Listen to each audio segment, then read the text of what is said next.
ज़ारा और साजिद दोनों भाई बहन गर्मियों की छुट्टियां गुजारने अपनी नानी के घर गए। उनकी नानी के गांव के करीब ही एक जंगल था। दोनों जब रात को सो रहे थे तो उन्होंने महसूस किया कि बाहर कुछ आवाजें आ रही हैं। दोनों बाहर गए तो उन्होंने देखा कि एक दरख्त पर उल्लू बैठा था। बारहसिंघा और लुंगड़ी बातें कर रहे थे और मुख्तलिफ जानवर एक दूसरे के साथ खेल रहे थे। सारे जानवर इन दोनों को देखने लगे।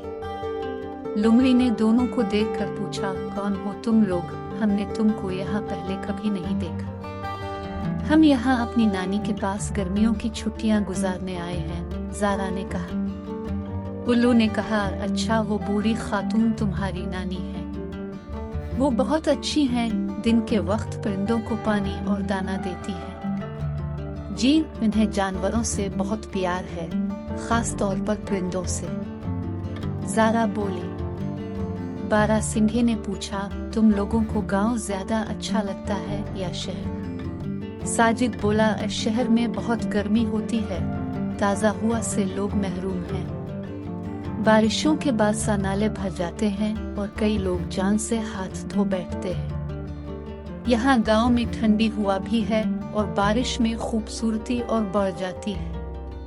बारहसिंघा बोला, तो जब शहर में इतने मसाइल हैं तो तुम लोग शहर क्यों नहीं छोड़ देते? हमारे वालिद की नौकरी शहर में है, ज़ारा बोली। ज़राफ़ा बोला, अच्छा, तो तुम लोग छुट्टियों में ताज़ा हुआ के मज़े लेने आते हो। देर तक जानवरों के साथ बातें करके दोनों ने जानवरों को अलविदा कहा। लुंगड़ी ने कहा, तुम दोबारा मिलने आओगे ना? हाँ, हम जरूर आएंगे, दोनों ने एक साथ कहा और घर की तरफ रवाना हो गए। इसके साथ ही ये कहानी यहाँ खत्म होती है। मैं उम्मीद करती हूँ आपको ये कहानी पसंद आई होगी। जाते जाते एक दरख्वास्त है कि मेरे चैनल को सब्सक्राइब और लाइक करते जाएं ताकि आइंदा भी मज़ीद अच्छी उर्दू कहानियाँ देखने के लिए आप मेरे चैनल को ज़रूर देखें।